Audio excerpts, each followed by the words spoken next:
The king of making it up, Colin Mochrie, is my guest. He got his first laugh when he played the role of an undertaker in The Death and Life of Sneaky Fitch. Millions of guffaws later, he is still clowning around. An undertaker. God bless you, you got the name of the play. I don't think it's ever been done outside of high school. Well, I was It's a musical wondering. Western. You know, there's not much call for those.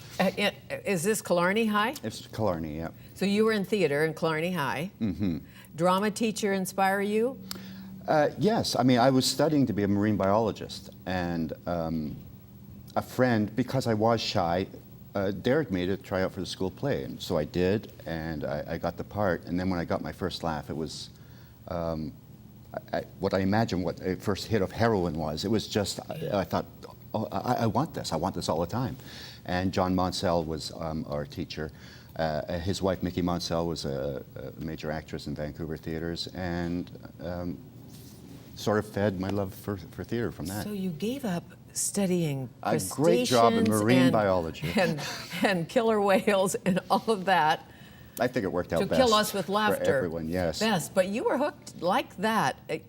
That's interesting. It was immediate, and you know, it's one of those addictions that doesn't go away. You want that laugh. That's why you keep going. And you know, in this business, in improv, you never go out. Okay, now I got everything under control. I know exactly what's going to happen. I know how to get. It's like starting from scratch every time you do it, and I love that about it. Mm-hmm. And they give you just a word. They say, "Be a pompous politician." Play with Bob Ray. What happens backstage or on stage? Well, you know, you just the best part of it is just to open your mouth and start going, and then it's up to your partner to sort of make sense, and then you try to make sense of that. It's just it's bizarre. It's a bizarre Have you tried way. it with people who don't know how to improv? Sure. Yeah. On stage, you bring up the audience. We have a lot of audience members on stage, and I mean, they're not always involved in you know, coming up with the laughs and stuff. They have their functions, and we're very nice to our audience members because you know, they're a part of the show and they're there to help us. So we try to make it as pain-free for them. I mean, it's very difficult for someone who's not used to it to come up onto a stage. All of a sudden, there's the lights in your eye. You can see some of the audience. So it can be very nerve-wracking. But so it's our job to make them relaxed enough that they can help us. Any memorable moments when they didn't relax, when you made someone cry? I have to start writing these things down. I mean, the beauty and the curse of improv is it's off the moment. So once it's gone, and you're on to the next thing. The only thing I can remember, we were doing a show, I think it was in San Diego, and we just finished a scene, and then this woman who had been drinking quite a bit just started walking down the aisle yelling at us to do a song about menopause. Which was hard. We didn't have a musician or anything, but God bless Brad, he started actually just doing a rap about this drunk woman who came down making us want to sing. So, but it's usually pretty good. Can you sing? No. No. It is my greatest regret, because I would love to be a musical comedy performer, and I just don't have that equipment. I had an offer to do a Broadway show, and it was I couldn't do it because of other commitments. But it was one of those that just ate at me for months afterwards. And it was a show called The Drowsy Chaperone, which friends of mine had written. I saw it in New York. Oh, it's a great show, and there was a minimum of singing, so I felt that I could do it. But With the narrator on the side of the stage. Yeah, that would have been my part. It is, we know him, he's Canadian. Bob Martin was the person. He originated the part. It started off as a wedding present at his bachelor party, and then went through these various incarnations and ended up a Tony-winning play. Ever think of taking a singing lesson? I did from a great singing teacher called Elaine Overholt, who did all of the cast of Chicago when they did the movie. They filmed in Toronto. Good teacher. Yeah, she was great. And I had been asked to audition for the part of Max in The Producers. So I took some lessons, and then I thought, you know what, I can't do it. I simply can't. I would have the, he gave 110%, but I don't think you want that in a musical comedy star. No, well, you watch Jimmy Fallon on late night, and he turns into a really bad singer, a really bad Jim Morrison or something like that. But it's his shtick and it works. I wonder if he can sing at all. I don't know. I'm sure. Well, he can play the guitar Probably a bit. can, yeah. I mean, that was, on Who's Line, watching guys like Brad and Wayne do their songs. It was like, I mean, it was great watching them, but part of me was like, I wish I could do that.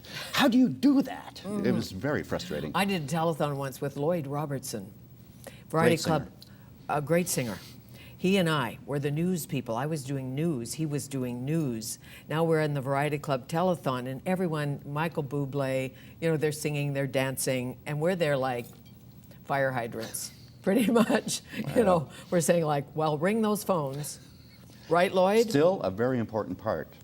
Ringing the phones. Yes. But when everybody has all that talent, they dance, they sing.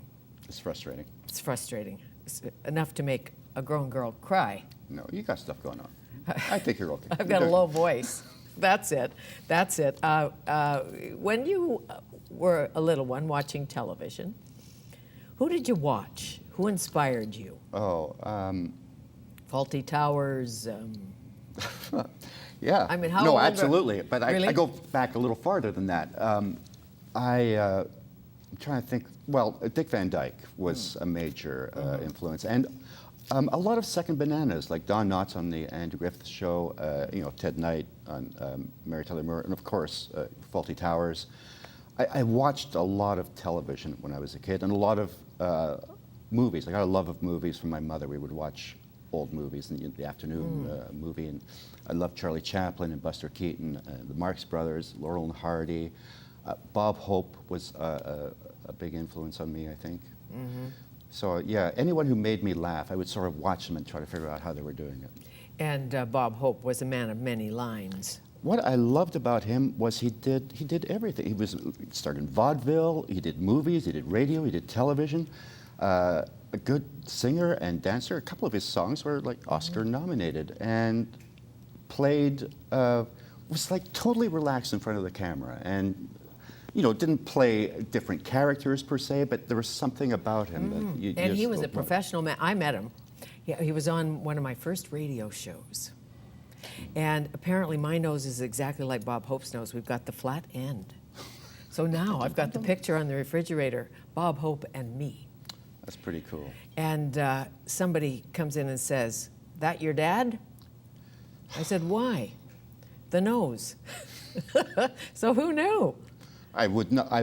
I'm sitting across from him. Now I'm going to stare at your nose for the rest of the show. I but know. I don't, It's the flat end. Well, we're funny about our noses, yeah, aren't we? I suppose. Aren't most people, as a young girl, you think, Well, as a young wish girl, I I had didn't a think little- anything. I guess. well, forgot about that. As a young man, Yes. you weren't worried about your nose, but young girls are. They want the turned up nose. And you get the big schnoz, or you get the Streisand nose, or whatever, which I think is beautiful. Oh, absolutely. There's something when there's a flaw. I think it makes something more I do interesting, too. more sexy, more beautiful. Sure, sure. I'm not coming on to you right now. No, by the no, way. I didn't want to understand. get you feeling Because of the uncomfortable. nose. Well, there's something about No. noses. Well, your nose is a little bit like mine. Yeah, well, A little bit. yeah. And you got the good cheekbones and all of that. We'll age better, Oh, absolutely. apparently. If I'm- you have the football face, you don't have the cheekbones, When I'm 70, I'm going to be so hot. you are. I'll ask the wife about that, but I'm sure you are. What did it say about you in the high school annual? In the Killarney High School annual? You were valedictorian, I know that. Yeah, I don't think it said anything. Just, Really? Here's a guy. Good luck to him. He won't be a marine biologist. My last year of high school, I became. Today I'd be like a media whore. I just did everything. I started a film club. I started a broadcast club where every morning we would do. I would write scenes and incorporate, the big dance coming up. I was part of the bowling theater, the AV club. I just started doing. I was on student council. Bowling? Yeah, bowling. Bowling. That's good improv. Yeah. Must be. Yeah. 5 pin, 10 pin. 5. So if I said bowl for me, what would you do? I'd bowl. Sometimes Really? you just do the obvious Would you get a thing. strike or a spare, or what would happen? I was never a good bowler. I was never. I know this will be hard for you to believe. I'm not a natural athlete. I always gave. I'm shocked. Yeah, I was never good, but you know, I was a team player, which helped me in improv. So yeah, but I was never the star. Never the star, but I think you'll live long like conductors do, like musicians do, Yeah. because laughter is the best medicine. I hope so. And you must laugh at yourself. You must. It's Can you hard watch not to. yourself on Whose Line or some of the reruns? There are some I can watch, but it's taken repeated viewings because I go, oh, I missed that moment, or oh, what's with the hair or that shirt? But there are a few where I can watch now and enjoy them for And what when they is were. the book coming out? Nice segue. Well, we're done. It's supposed to come out in Christmas. Really? Yeah, will come out Have you got in a Christmas. title yet? I believe right now it's not quite the classics. Not quite the classics. I never wanted to write a book. I've never had that sort of inclination, but my agent made me, so I thought Okay. I use an improv. Well, that's good. Well, as Winnie the Pooh said to Piglet, life is so much friendlier with two.